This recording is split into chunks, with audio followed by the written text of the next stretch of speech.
오늘 예수님께 붙들린 사도 요한이라는 제목으로 하나님 말씀을 살펴보고 함께 우리 기도하기를 원합니다.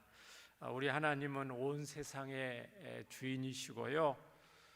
이 하나님은 온 세상의 주인이시기 때문에 이 주권을 가지고 계셔요. 주인이시니까 온 세상을 창조하고 다스리시고 통치하시는 주권을 가지고 계시는데 온 세상의 주인이시기 때문에, 그래서 성도들을 이렇게 부르시는 것도 하나님의 고유의 주권 사항이셔요. 성도들을 부르는 것도. 성도들 한 사람 한 사람 부르심에도 하나님이 뜻이 있으십니다. 뭉뚱그려서 그냥 뜻이 있다는 어떤 그것, 하나님 나라와 영광을 위해서 사용하신다 어떤 그런 공통적인 뜻 말고, 여러분 한 사람 한 사람 각자 부르신 하나님의 뜻이 있다는 이 말씀입니다. 우리 하나님은 우리가 알다시피 광대하시고 크신 하나님이시기도 하면서 아주 섬세하고 세밀하신 하나님이시잖아요. 참새 한 마리가 하나님이 허락하셔야만 땅에 떨어질 수 있는 들의 풀 한 포기도 하나님이 먹이시고 입히시는 분, 얼마나 그 섬세합니까? 그렇죠? 우주의 그 넓이를 우리가 측량하기 힘들잖아요. 과학자들도 우주의 넓이를 다 측량하지 못합니다. 그 우주가 계속 넓어진다 그런 학설도 있고, 계속해서 우주의 크기가 변화무쌍한데, 그렇게 광대하신 하나님이시기도 하면서 그 우주 속에 그 이 수많은 은하계 속에, 우리 태양계 속에, 지구 속에, 대한민국의 여러분 몸 속에 있는 세포 하나하나까지, 유전자 하나하나까지 다 하나님이 주관하시고 다스리고 인도하신다. 믿어지세요? 안 믿어지세요? 엄청나죠?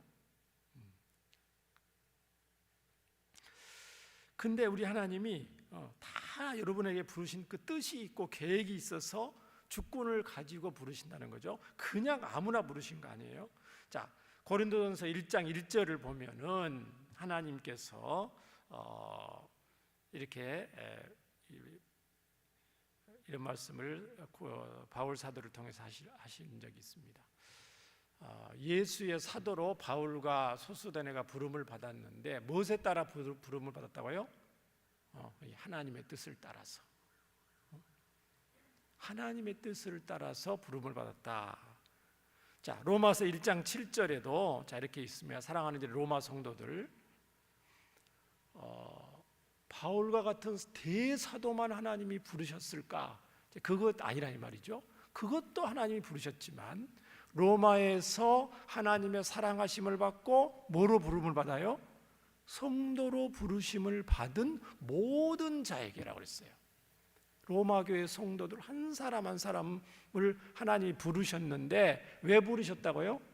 하나님의 사랑하심을 받고, 오늘 금요기도에 오신 여러분들, 하나님이 여러분을 부르셔서 구원을 받으시고 또 부르셔서 이렇게 금요기도에 기도하러 오신 건데, 여러분은 어떤 분이에요? 말씀에 따르면 하나님께서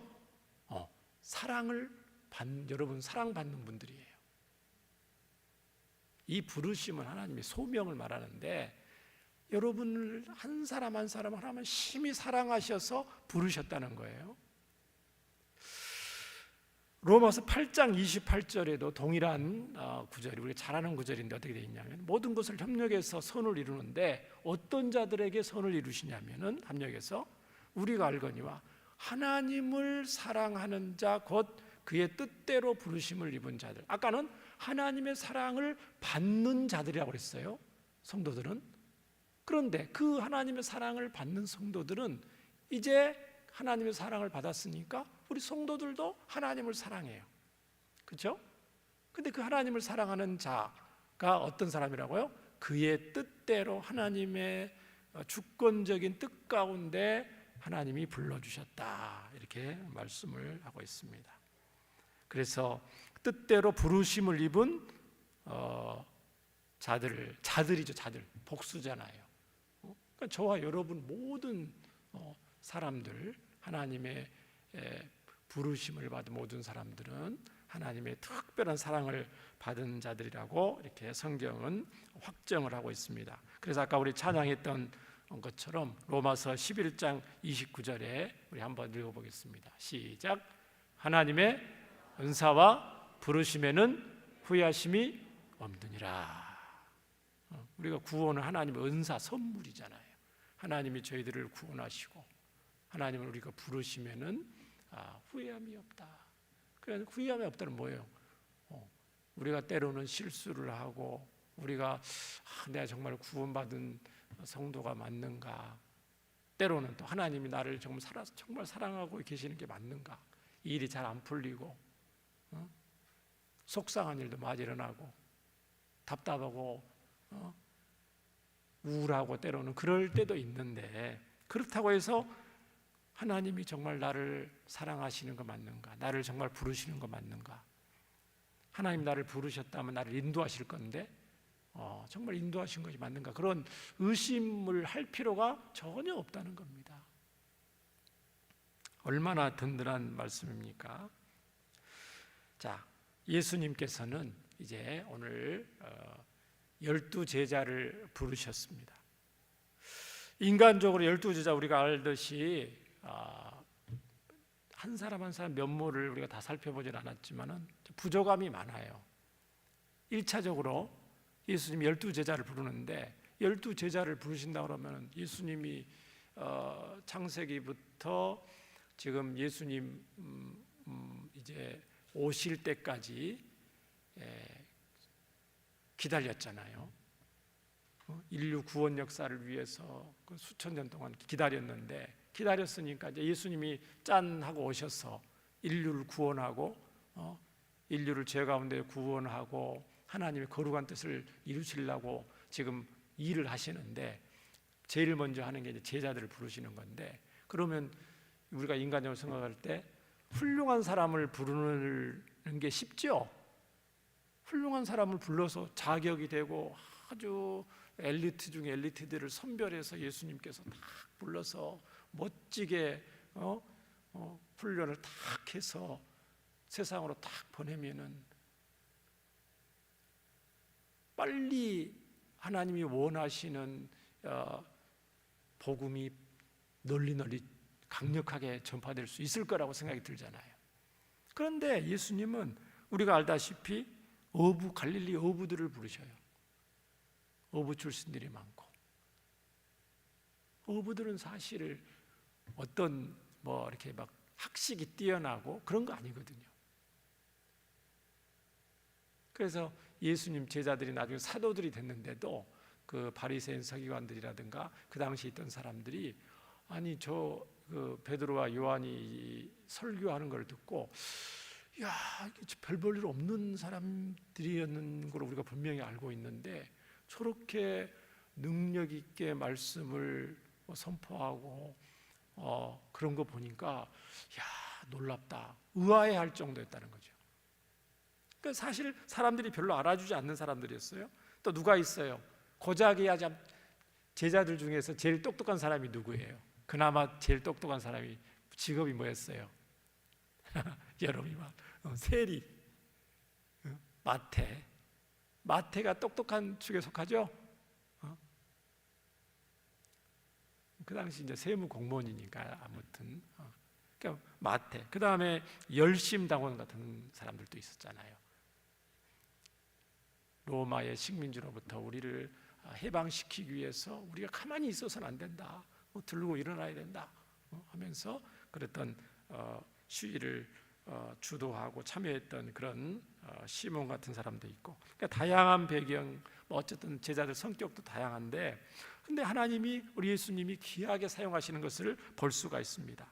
베드로를 부르시고 사용하는 것도, 오늘 요한을 부르고 사용하시는 것도 또 하나님께서 주권적으로 다 부르셔서 쓰시는데, 자, 오늘 요한복음 21장에 보시면, 요한복음 제일 마지막 장에 보시면 예수님이 부활하고 나셔서 제자들에게 오셔서 음식을 차려주시고, 요한 아들 시몬아, 내가 나를 사랑하느냐, 이게 물어보시는 장면이잖아요. 내 양을 먹이라, 내 양을 치라, 이렇게 하시면서, 자, 18절에 보니까 뭐라고 말씀했냐면, 예수님께서 베드로의 대답에 내가 진실로 진실로 내게 이르노니, 베드로한테 하시는 거죠. 너가 젊어서는 스스로 띠띠고 원하는 것으로 다녔거니와 늙어서는 내 팔을 벌리리니 남이 내게 띠띠우고 원하지 않은 곳으로 데려가리라. 그러니까 남이 팔을 이렇게 벌린다는 거죠. 뭐를 지금 예언하신 거예요? 말씀에 있는 것처럼 이 말씀을 하시면 베드로가 어떠한 죽음으로 하나님께 영광을 돌리실 것을 가르치심이로라. 이 말씀을 하시고 베드로에게 이르시되 나를 따르라. 자, 이것은 요한복음은 한 AD 70에서 75년경에 쓰여졌거든요. 복음서 중에 제일 나중에 쓰여진 복음서인데, 이 요한이 요한복음을 기록할 당시에 베드로는 이 땅에 있었을까요, 없었을까요? 이미 로마에 복음을 전하다가 십자가상에서 순교를 당했습니다. 그러니까 요한은 지금 끝까지 살아남아서 지금 요한복음을 지금 기록을 하고 있는데, 에베소에서 목회를 하면서 요한복음을 기록하고 있는데, 예수님의 말씀을 상기를 하면서 마태복음, 마가복음, 누가복음에 없는 내용들을 내가 예수님이 어떤 분인가를 사랑하는 우리 성도들에게 가르쳐 드려 줘야겠다. 감동을 받아서 요한복음을 기록을 했는데, 베드로에게 이 말씀을 하신 것은 베드로가 우리가 알다시피 십자가상에서 십자가에서 거꾸로 매달려 순교한 것을 예수님이 미리 말씀했다고 분명히 기록을 하고 있습니다. 자, 그리고 나서 뭐라고 말했냐면은, 베드로가 오늘 20절부터 읽었죠. 자, 베드로가 그러면 예수님, 요한은 어떻게 되겠습니까? 그렇게 질문을 하죠. 베드로는 이제 보니까 그렇게 명확하긴 않아도 베드로가 마지막에 예수님 때문에 고난을 당할 거라는 그런 짐작을 하는 가운데, 이제 베드로가 자기의 미래에 대해서 예수님한테 들은 거예요. 그러니까 베드로가 뭐라고 그러냐면은, 그러면 요한은 어떻게 되겠사옵나이까? 여기 보니까 요한 말고 다른 제자들은 나오지 않아요. 그러니까 아마도 내 양을 먹이라, 내 양을 치라 하면서 바닷가에서 아마 예수님과 베드로와 요한 이 세 사람이 있었던 것 같아요. 여기에 있었던 그 장면은 요한복음 21장에. 그러니까 베드로는 앞으로 고난을 당하면서 아마 순교할 것 같은 말씀을 하신 것 같아요. 베드로가 자기가 들을 때. 그랬더니 이제 베드로가 질문을 하기, 요한은 어떻게 되겠사옵나이까? 요한도 자기와 같이 순교의 길을 갈 것인지 아니면 다른 길을 갈 것인지에 대해서 궁금해하는 장면이 나오죠. 궁금합니까? 궁금 안 합니까? 여러분이라면 궁금하겠어요? 궁금 안 하겠어요? 예수님과 베드로하고 요한이 3명이 있는데, 이 베드로에게 미래에 대해서, 베드로가 어떻게 죽을 것에 대해서 암시하는 말씀을 하셔요. 그러니까 베드로가 그러면 여기 이 사람은 어떻게 되는 거예요, 예수님? 이렇게 물어본단 말이죠. 궁금할 수는 있겠죠. 아니, 궁금해야 된다 안 해야 된다 그런 걸 떠나서 마음속에 궁금함이 생길 수도 있잖아요. 그거 자체가 무슨 죄가 되고 그런 건 아니에요. 사람이 호기심이 발동하는 게 죄예요, 죄가 아니에요. 그건 호기심이 꼭 죄는 아니잖아요. 그러니까 지금 궁금한 게. 그런데 그러나 그것이 별로 유익하지 않다는 거예요. 베드로가 궁금해하는 것이.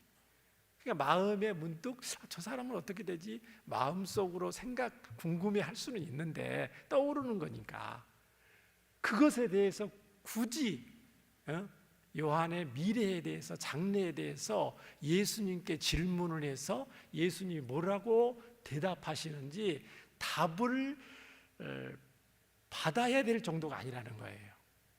불필요하다는 거예요. 거기까지는. 이해되시죠?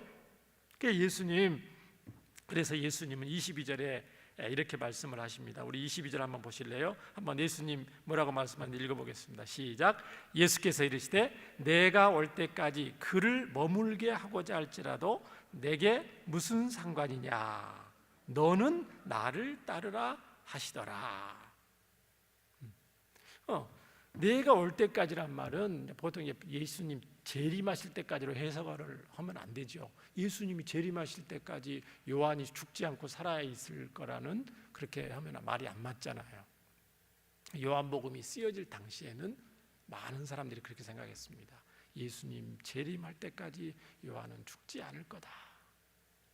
이 말씀 오해를 해서. 근데 그게 아니라는 걸 지금 요한복음을 기록하면서 요한복음을 읽는 저자들한테 알려주는 거예요. 내가 죽지 않을 거라는 그 말이 아니고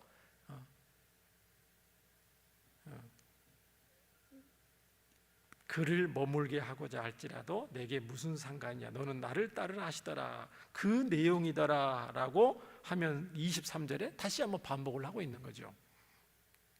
자, 요한이 어떻게 되든 무슨 일을 하든 너는 상관할 바가 아니라는 거예요. 너는 너에게 맡겨진 일에만 충성하면 된다. 그러니까 우리는 분명히 알아야 될 것이 이거입니다. 다른 사람의 미래에 대해서, 어떤 집사님의 미래에 대해서, 집사님이 어떻게 하나님 앞에 쓰임 받을 거고 어떻게 될 거고 어떤 그런 것들에 대해서 불필요한 관심을 갖는 것은 간섭이 될 수 있고 참견이 될 수 있다는 거예요. 이해되시죠? 호기심을 가질 수는 있지요. 그런 마음속에. 그러나 그 집사님의 미래에 대해서 어떤 확답을 받으려다든가 다른 사람이 어떻게 될 것인가에 대해서 하나님으로부터 응답을 받으려고 한다든가 그래서 그 사람들이 알려주려고 한다든가 이런 행동은 굉장히 하나님 보실 때 어리석은 행동이죠. 왜? 그것이 하나님 예수님의 주권사항이거든요. 하나님의 하시는 일인데 우리 인간편에서 간섭을 하는 거예요. 월권 행위가 되는 거예요. 다른 말로 말하면 주제 파악을 못하는 거예요. 그래서 예수님은 내가 무슨 좀 단호하게 얘기하시는 거예요. 너가 무슨 상관이냐? 만약에 요한이 예수님이 나타나셔서 요한계시록을 나중에 계시를 받아서 쓰게 되거든요. 학자들은 내가 올 때까지 이 말을 그렇게 해석을 합니다. 요한계시록을 계시하도록 예수님께서 요한에게 나타나실 때까지 요한이 죽지 않는다 할지라도 너가 무슨 상관이냐? 너는 너 일이나 신경 써라 이렇게 말씀하시는 거예요. 어떻게 보면 예수님이 좀 냉정하게 보이시죠? 말투가 이게 맞다는 거예요. 우리가 불필요하게 다른 사람 일에 간섭하고 자기 일에 신경을 써야 되는데 하나님이 나에게 맡겨주신 위치에서 맡겨준 것들을 잘 감당해야 되는데 다른 사람에게 신경을 쓰는 바람에 이 마음이 평정심을 잃어버리고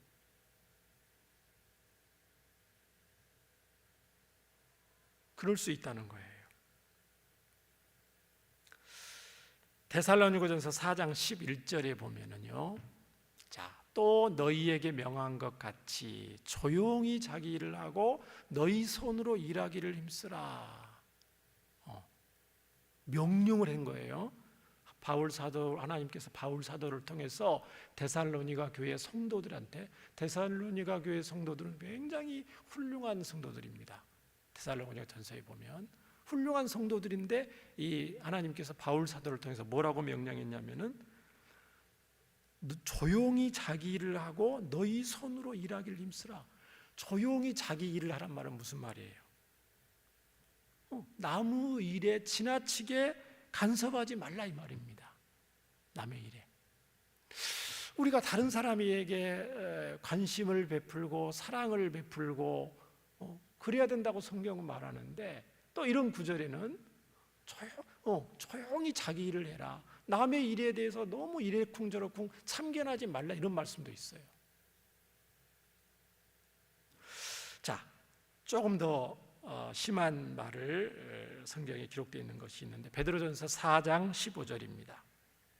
자, 너희 중에 불필요한 남의 일에 대해서 불필요하게 관심을 갖는 것이 참견이 될 수 있고 하나님 앞에 바르지 않는 것을 경고하는 구절입니다. 너희 중에 누구든지 살인이나 도둑질이나 악행이나 남의 일을 간섭하는 자로 고난을 받지 말려니와.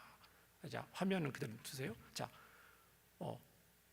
뭐 하면은 고난을 받게 된다는 거예요. 이 고난이라는 것은 의로운 고난이 아니에요. 나쁜 일을 했기 때문에 하나님 앞에 벌을 받게 되는 거예요. 이 땅에서 벌을 받는 거예요. 잘못해서 하나님이 채찍질을 하시는 거예요. 이 땅에서. 그러니까 불필요한 고난이죠. 의로운 고난이 아니고. 근데 어떤 고난이냐면 살인, 도둑질, 악행, 굉장히 나쁜 것들이잖아요. 근데 거기와 나란히 두는 게 뭐예요? 남의 일을 간섭하는 자라고 해요.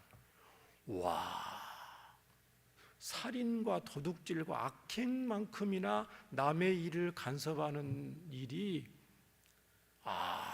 엄중하게 하나님께서 경고하시는 죄의 목록에 하나가 들어가 있구나. 왜 그러냐면 아까 말씀드린 것처럼 하나님의 주권 사항이기 때문에 그렇습니다. 하나님께서 각자 우리 성도들을 부르시고 하나님의 선하신 뜻 가운데 가장 좋은 길로 지금 인도하고 계셔요. 어떤 분은 우리가 볼 때는 더딘 것 같아 보이고 어리석어 보이고 미련해 보이고 약해 보이고 부족함이 많은 허물 많은 그분이라 할지라도 하나님은 하나님께서 핏값으로 사셔서 때로는 그런 시행착오를 통해서 고난을 통해서 그분을 지금 연단하고 훈련하고 계시 하나님이 하고 계시는데 거기에 대해서 이러쿵저러쿵 그래서 소위 예수님 말 비판하지 말아라 판단하지 말아라 그 말이 그 말입니다. 왜 비판하지 말고 다른 성도들 판단하지 말라 그 말씀을 하시죠? 비판하고 판단하는 분은 누구시라고요? 주님이시기 때문에 그렇습니다. 주님의 고유 고난이기 때문에 너희가 나의 고난에서 그를 다른 사람을 비판하고 판단하지 말아라는 것이죠. 굉장히 무서운 일이죠. 우리가 하나님도 아닌데 예수님도 아닌데 그렇게 하면 안 되기 때문에 그게 큰 죄가 되기 때문에 예수님이 말씀하시는 겁니다. 도덕적인 차원에서 그 말씀하는 게 아닙니다. 자, 오늘 금요일에 나오시는 분들 성도들에게 관심과 사랑을 가지고 도와줘야 되는데 다른 사람의 장래나 하나님이 하실 일에 대해서 하나님께 맡기시고 그냥 축복해 주시는 지혜로운 성도 되기를 주의 이름으로 축원합니다. 자, 본문이기 때문에 제가 말씀을 좀 나눴고요. 자, 오늘 사도 요한이 오늘 하나님이 그럼 사도 요한을 하나님이 부르셨어요. 쓰셨죠. 그런데 이 사도 요한이 처음부터 요한이 훌륭했던 사람이 아니죠. 여러분 알다시피. 자, 요한 어떤 사람이었냐면은 먼저 마가복음 1장 19, 20절에 사도 요한의 직업과 처음 부르실 때의 장면이 기록되어 있는데 조금 더 나아가시다가 안드레와 베드로를 나를 따라오너라 내가 너로 사람 낚는 어부가 되게 하리라 부르신 다음 장면입니다. 세베대의 아들 야고보와 그 형제 요한을 부르시니 형과 동생이죠. 야고보와 요한은 그들도 배에 있어 그물을 깁는데 어부라는 거죠.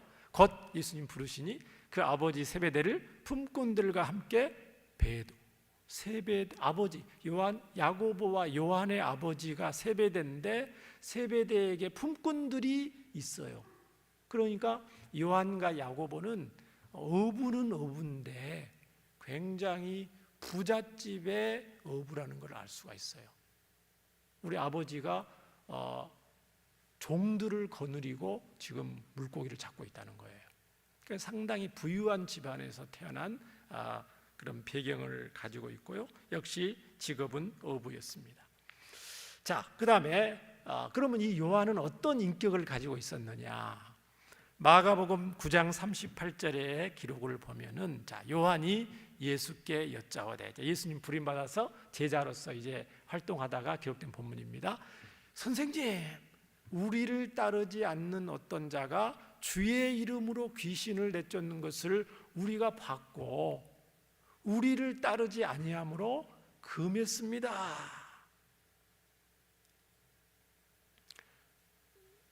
요한이 예수님께 이 말을 한 거예요. 예수님, 제가 잘했죠.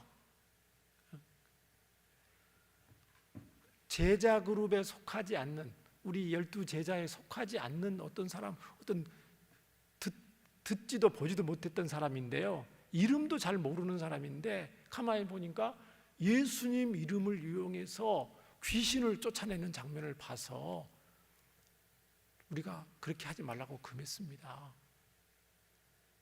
제자도 아니고 12제자, 우리 예수님이 우리를 12제자로 우리를 부르시고 우리에게 귀신을 쫓는 권세를 주시고 그렇게 하셨는데, 우리가 예수님처럼 친밀한 것도 아닌데, 우리처럼 예수님과 친밀한 것도 아닌데 그 사람이 예수님 이름으로 귀신을 쫓아내는 것을 봤습니다. 그래서 우리가 그렇게 하지 말라고 그랬습니다. 이 요한의 이 말투에 요한의 어떤 그 인격이 나타나잖아요. 어떤 인격이에요? 상당히 제자로서의 우쭐하는 마음이 있는 걸 느낄 수 있죠. 그러니까 우쭐한 것까지는 자부심을 느끼기가 좋은데 약간 이제 편협한 그런 모습, 그리고 굉장히 옹졸한 모습을 나타냅니다. 속이 좁은 어떤 그런 모습을 나타내고 있어요. 이 39절에 예수님이 뭐라고 말했냐면요, 금하지 말아라. 내 이름을 의탁해서 능히 일을 하고 즉시 나를 비방할 자가 없느니라. 우리를 반대하지 않는 자는 우리를 위하는 자니라. 대놓고 나를 반대하지 않는 자는 우리를 위하는 자니까, 쉽게 말하면 우리 편이야. 왜 우리 편인데 너 그렇게 핀잔을 주고 못하게 하느냐.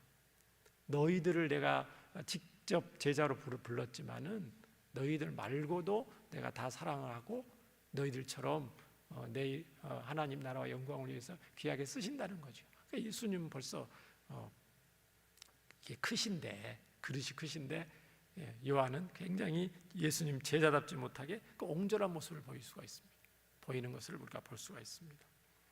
배포가 굉장히 작았던 것을 볼 수가 있습니다. 그러면 또 이번에는 또 요한의 또 성격에 대해서 살펴보겠습니다. 누가복음 9장 51절 56절. 자, 누가복음에 있는 기사입니다. 예수님께서 승천하실 기약이 차감해. 예수님이 승천한다는 것은 곧 이제 십자가에 못 박혀 죽으실 날이 얼마 안 남았다는 거예요. 그때라는 거예요. 예루살렘을 향하여 올라가기로 굳게 결심하시고 예루살렘에 이제 가서 십자가에 이제 고난 받으시고 그 직전에 사자들을 앞서 보내시며, 사자들이 여기 사실은 제자들을 말합니다. 그들이 가서 예수를 위하여 준비하려고 사마리아인의 한 마을에 들어갔더니, 예루살렘 가기 위해서는 갈릴리에서 사마리아를 통과하잖아요. 사마리아로 갔더니 예수께서 예루살렘을 향하여 가시기 때문에 그들 사마리아인들이 예수님과 제자들을 받아들이지 아니하는지라. 제자 야고보와 요한이 이를 보고 이르되, 주여, 우리가 불을 명해서 하늘로부터 불이 떨어져서 저들을 멸하라 하기를 원하시나이까? 예수께서 돌아보시며 꾸짖으시고 함께 다른 마을로 가시니라. 요한의 성격이 나타나 있죠. 자, 사마리아인들은 그 유대인들 별로 좋아하지 않았다고 그랬잖아요. 사마리아인들은 이제 민족적인 열등감이 있어요. 혼혈 때문에. 그래서 자기들 자체적으로 그리심산에서 예배를 드리고 있었습니다.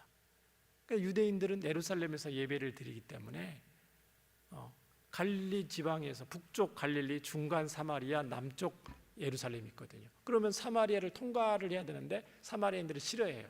유대인들도 싫어해요. 뺑 둘러서 예루살렘에 가는데 예수님은 직접 가시는 거예요. 사마리아 그쪽에. 사마리아인들이 싫어하는 거예요. 예수님이 예루살렘에 예배하러 가는구나. 싫어하는 거예요. 유대인이니까. 그러니까 예수님을 반대하는 자들에 대한 그 요한의 반응이 어떤 거예요? 예수님 막 화가 머리끝까지 나는 거예요. 화가 머리끝까지 나서 그러면 좋다. 너희들 나도 보기 싫다. 꼴 보기 싫다 하면서 빙 돌아서 가면 될 건데 뭐라고 말을 합니까? 예수님, 하늘에서 당장 불이 내려서 저들을 전부 불살라 버릴까요? 그거 원하십니까? 우리가 그렇게 할까요? 그럴 능력이 있어요, 없어요? 제자 요한에게. 능력이 있어도 문제고 없는데 큰 소리 치면 그것도 허풍이고, 그렇죠? 얼마나 요한이 지금 요한과 이 야고보가 예수님의 반대하는 자들에 대한 그 마음이, 지금 분노가 머리끝까지 치민 것을 알 수가 있어요. 좋게 말하면 예수님에 대한 사랑이 충만한 거고, 정확하게 말하면 예수님께 대한 과잉 충성이죠. 예수님을 사랑하는 마음이 지나쳐서 예수님의 마음과는 전혀 동떨어지게 예수님께 충성하는 모습을 보이고 있습니다. 또 부정적으로 얘기한다면 성격이 굉장히 충동적이고요, 과격한 모습을 보이게 됩니다. 이런 요한과 야고보를 예수님께서는 뭐라고 별명을 붙여주셨죠? 마가복음에 기억나시죠? 마가복음 3장 17절에 보아너게라는 별명을 붙여주셨어요. 요한과 야고보, 보아너게, 우레의 아들이다. 우레의 아들. 우레가 뭔지 알죠? 우르릉쾅쾅 천둥벼락 우레잖아요. 성격이 천둥벼락 같다는 거죠. 자기 마음에 안 드는 것을 참지 못하고 그냥 표현을 하고 조금 이렇게 좀 참지를 못하고 화가 나면 표현해야만 직성이 풀리는 어떤 그런 성격이라는 거죠. 복음에 반대하는 자들, 복음에 반대하는 자들에 대해서 어떻게 할 것이냐. 예수님은 그러면 예수님 반응을 보시기 바랍니다. 예수님이 이런 요한 어떻게 했어요? 꾸짖으셨어요. 그러니까 꾸짖었다는 것은 책망을 하셨다는 거거든요. 너 절대 그러면 안 된다. 예수님의 반응을 보시기 바랍니다. 우리의 반응과는 좀 달라요. 보통 사람들은 그렇게 하면은, 과잉 충성된 사람 하면은 그것이 옳지 않다 할지라도 나를 사랑해서 그렇게 하는 거구나. 됐다 이렇게 할 수 있어요. 넘어갈 수 있어요. 그러니까 예수님은 잘못한 것에 대해서 분명히 꾸짖으십니다. 왜요? 그 뒤에 말씀을 하시거든요.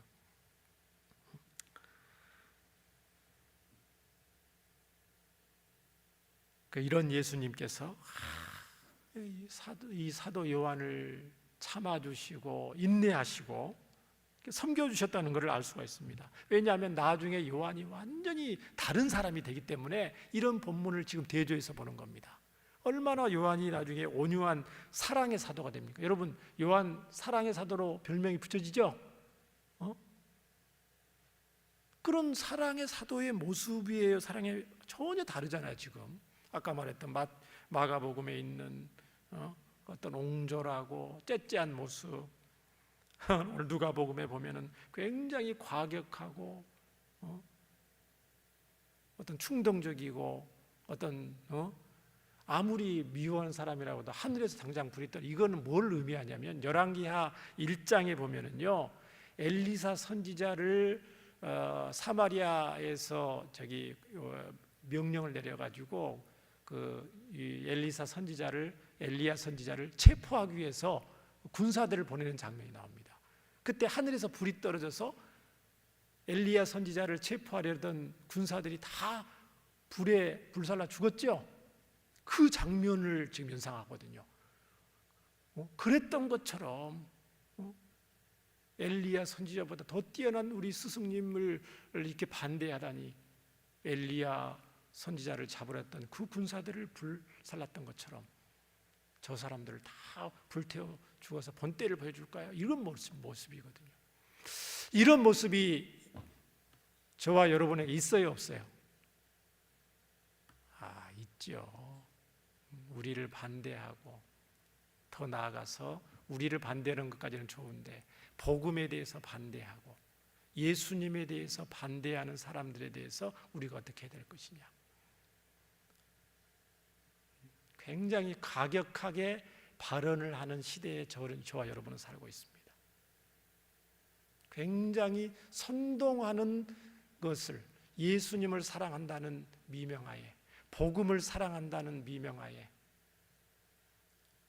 이렇게 변화되지 못한 제자 요한의 모습과 같이 선동하는 시대에 저와 여러분은 살고 있다는 것입니다. 그것을 과연 예수님이 기뻐하실까? No, 예수님은 꾸짖으셨다는 것을 알 수가 있어요. 예수님을 반대하는 사람이라니까요. 예수님은 원수를 사랑하라고 그랬습니다. 그 원수가 누굴까요? 가장 큰 원수가 예수님을 반대하는 사람이 원수가 아닌가요? 복음에 대해서 부정적이고 적대적인 입장을 취하는 사람이 성경에서 말하는 원수가 아닐까요? 그런 원수까지도 예수님은 사랑하라고 하셨고 참고 인내하면서 선으로 악을 이기라고 말씀하셨는데, 눈에는 눈, 칼에는 칼과 같은 그런 무력을 통해서 중세시대 십자군 전쟁과 같은 모습으로 복음에 반대하는 사람들을 물리적으로 제압하려는 시대, 힘과 권력으로 제압하려는 시대, 예수님과 전혀 동떨어진 방법, 복음의 비복음적인 방법으로 복음을 사수하려는 시대에 저와 여러분 살고 있다는 것입니다. 저와 여러분은 복음을 사랑하되 예수님을 사랑하되 그 방법 면에서도 예수님의 방법으로 승리해야 될 줄 믿습니다. 요한의 이제 포부를 한번 보겠습니다. 요한은 그럼 어떤 포부를 가지고 예수님을 따라다녔는가? 아주 대단한 포부를 가지고 예수님을 따라다녀서 그렇게 위대한 사도가 되었을까? 하나님께서 기뻐한 대사도가 되었을까? 자, 마가복음 20장 20절과 24절을 한번 보겠습니다. 그때는 예수님께서 이제 십자가의 고난을 예고할 때, 마태복음 20장이니까 이제 마태복음 후반부라는 걸 알 수가 있잖아요. 자, 그때에 예수님이 이제 곧 십자가에 죽을 것을 말씀하시면서 그 길을 가고 계실 때에 세베대의 아들의 어머니가 그의 아들들을 데리고, 그 아들들이 누구예요? 아까 야고보, 요한이라고 그랬죠? 자, 세베대의 아들의 어머니가, 요한과 야고보와 요한의 어머니가 예수께 와서 절을 하며 무엇을 구하니? 예수께서 이르시되 무엇을 원하느냐? 나의 이 두 아들이 눈에 넣어도 아프지 않을 이 사랑하는 내 두 아들이 주의 나라에서 하나는 우편에 하나는 주의 좌편에 함께 명하소서. 예수님께 부탁을 간절히 하는 거죠. 두 아들을 데리고 와서 예수님께 깍듯이 절을 하는 거예요.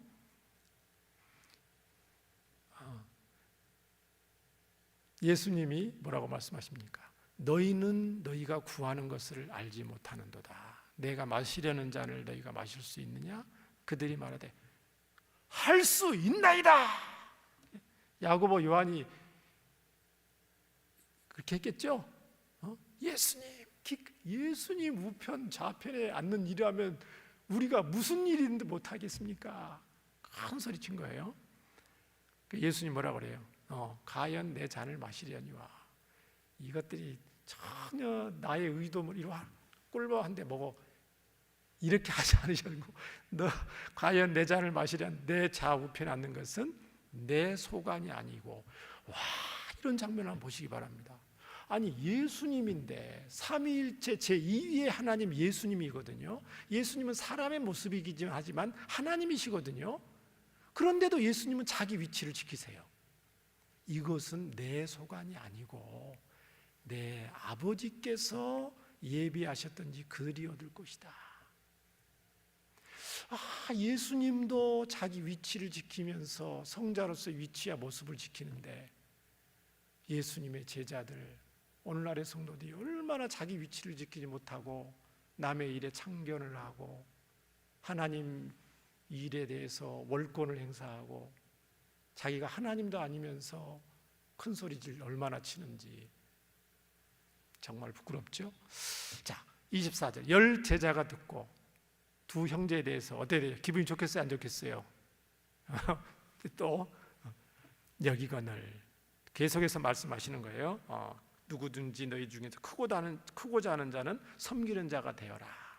그렇게 말씀하시죠. 인자의 온 것은 섬김을 받으려 아니고 섬기기 위해서 왔다. 이렇게 말씀을 하십니다. 자, 이 장면은 마가복음 10장 35절에 뭐가 나오냐면은 병행 구절인데, 이 어머니가 안 나와요. 마가복음 10장 35절에는 두 사람 야고보와 요한이 직접 예수님께 와서 예수님, 우리 예수님 우편에 나중에 우리 좌우편에 우리를 앉게 해주세요. 이렇게 나옵니다. 이게 무슨 말이냐면 두 복음서를 종합을 해보면은 야고보와 요한이 예수님이 나중에 예루살렘을 로마로부터 해방을 시키고 나면은 한 자리 하고 싶은 거예요. 국무총리, 부총리 하고 싶은 거예요. 쉽게 말하면 좌우편이니까. 근데 자기 힘만으로 예수님한테 부탁하면 조금 파워가 약하죠. 그러니까 누구를 동원한 거예요? 어머니, 자기 어머니를 동원해. 자기 어머니는 누구냐면은 예수님의 이모거든요. 그러니까 마리아와 요한과 야고보의 어머니는 자매가지간이에요. 그러니까 요한과 예수님, 그러니까 예수님은 요한의 엄마 요한과 야고보의 어머니한테 이모라고 부르는 거죠. 그러니까 요한과 야고보와 예수님은 친척으로 따지면은 이종 사촌간이에요, 사실은. 자기 어머니를 동원해서 예수님한테 자리를 청탁하는 이런 장면이 나옵니다. 그러니까 이건 뭘 의미합니까? 요한과 야고보가 지금 요한이 예수님을 따르다는 목적을 알 수가 있죠. 요한의 꿈은 뭐예요? 예수님이 나중에 이스라엘의 임금으로 자리를 하실 때에 우리도 좌우편에서 한번 큰 소리로 한번 세상을 호령하고 싶은 마음, 그 세상적인 야심이 마음속에 가득 차 있었던 것입니다. 이게 옳은 거예요, 옳지 않는 거예요? 굉장히 어리석은 거죠. 예수님이 어떤 분인지를 전혀 알지 못한 상태에서 지금 예수님을 따라다가 이고 있는 거예요, 사실은. 그러니까 좌충우돌할 수밖에 없고 예수님이 하는 것에 대해서 오해할 수밖에 없고, 예수님이 허망 없이 십자가에 달리니까 너무너무 실망한 나머지, 우리가 3년 반 동안 어부를 청산하고 아버지를 내려놓고 예수님을 따라다닌 것이 완전히 수포로 돌아갔다 하면서 그 실망감은 이루 말할 수 없던 거죠. 그러니까 예수님 십자가에 돌아가시니까 다 도망가고 우리도 물고기 잡으러 가자, 그런 마음이 있었던 거죠. 정말 어리석고 무지한 상태인 걸 알 수가 있습니다. 이랬던 요한이었습니다. 나중에 어떻게 됐습니까? 정말 하나님 나라와 영광을 위해서 인생 전체를 바쳐서 쓰임을 받았죠. 이 사도 요한은 기독교 역사상 베드로와 사도 바울과 버금을 이룰 만큼 위대한 대사도로 쓰임을 받았죠. 또 예수님께서 가장 사랑하시는 제자다. 예수님과 식사할 때도 다른 사람들은 다 만찬석에 앉아서 식사하는데 예수님 품에 안겨서 같이 예수님 품에 안겨서 음식을 같이 먹기도 하고 얘기도 하고 굉장히 친밀했던 걸 알 수가 있죠. 또 나중에 예수님이 십자가에 못 박히셔서 이제 운명하시기 전에 사랑하는 어머니 마리아를 요한에게 부탁하시는 장면이 요한복음에 기록될 정도로 사도 요한을 굉장히 신임하셨던 것을 우리가 볼 수가 있습니다. 그 요한은 나중에 사도행전에 굉장히 베드로와 더불어 초대교회의 지도자로서 굉장한 영향력을 행사하고요, 복음이 세계로 전파되는데 너무너무 귀하게 쓰임받고, 이후에 에베소 교회에서 목회를 하면서 그 유명한 이 요한복음과 요한 1, 2, 3서를 기록하고, 그 다음에 로마 황제들의 핍박에 의해서 전승입니다. 전승. 성경은 아니고요. 전승에 의하면은 베드로는 십자가 못 박혀 죽었잖아요. 12사도들도 전부 복음을 전하다가 대부분 순교했습니다. 그러니까 요한만 순교를 안 하고 90세에서 100세까지 살았다고 기록이 되어 있는데, 전승에 어떤 전해 들어오는 기독교 전승에 따르면은 이 요한을 로마 황제가 잡아다가 펄펄 끓는 기름에 요한을 던졌다고 합니다. 그런데 요한이 극적으로 죽지 않은 거예요. 살아남은 거예요. 이 사람은 하나님이 특별히 보호하는 사람인가 보다 해서 그냥 내버려 두고 나중에 그냥 반모섬으로 유배했다는 그런 전승도 있어요. 근데 사실은 아닐 수도 있지만, 그만큼 하나님이 어떤 주권적으로 요한을 수명을 길게 하시면서 요한은 요한대로의 사명을 감당하도록 하셨다는 거죠. 베드로가 더 귀하게 쓰임 받은 거예요? 요한이 더 귀하게 쓰임 받은 거예요? 둘 다 귀하게 쓰임 받는 겁니다. 아까 말씀했잖아요. 하나님의 부르심에는 각자 하나님의 주권과 뜻이 있다. 베드로는 베드로대로, 바울 사도는 바울 사도대로, 요한은 요한 사도대로 하나님이 하나님 나라를 위해서 귀하게 쓰신 분들이에요. 우리가 하나님의 소관이기 때문에 이렇게 이러쿵저러쿵 말할 수가 없습니다. 우리는 이런 변화되지 못한 아까 요한복음, 마가복음, 누가복음을 떠올리면서 사도 요한의 기록을 읽고 말씀을 이제 마치고 기도하려고 합니다. 요한일서 4장 7절 11절입니다. 길었던 옹졸했던, 그렇게 과격하고 충동적이고 세상 야심으로 가득 찼던 그 사도 요한이 이제 요한일서 4장 7절 11절에 변화된 사랑의 사도로서 인생을 돌아보면서 저와 여러분에게 당부하는 말씀이죠. 우리 함께 읽겠습니다. 시작. 사랑하는 자들아, 우리가 서로 사랑하자. 사랑은 하나님께 속한 것이니 사랑하는 자마다 하나님으로부터 나서 하나님을 알고 사랑하지 아니하는 자는 하나님을 알지 못하나니 이는 하나님은 사랑이심이라. 하나님의 사랑이 우리에게 이렇게 나타난 바 되었으니 하나님이 자기의 독생자를 세상에 보내심은 그로 말미암아 우리를 살리려 하심이라. 사랑은 여기 있으니 우리가 하나님을 사랑한 것이 아니요 하나님이 우리를 사랑하사 우리 죄를 속하기 위하여 화목제물로 그 아들을 보내셨음이라. 사랑하는 자들아, 하나님이 이같이 우리를 사랑하셨은즉 우리도 서로 사랑하는 것이 마땅하도다. 이렇게 위대한 사도로 변화된 이유가 뭐라고요? 사도 요한이 훌륭해서가 아니고, 훌륭한 점이라면 도망가지 않고 끝까지 예수님께 붙어 있던 거. 그래서 예수님의 그 사랑을 듬뿍듬뿍 받고 나서 이 사도 요한이 이렇게 변화가 된 겁니다.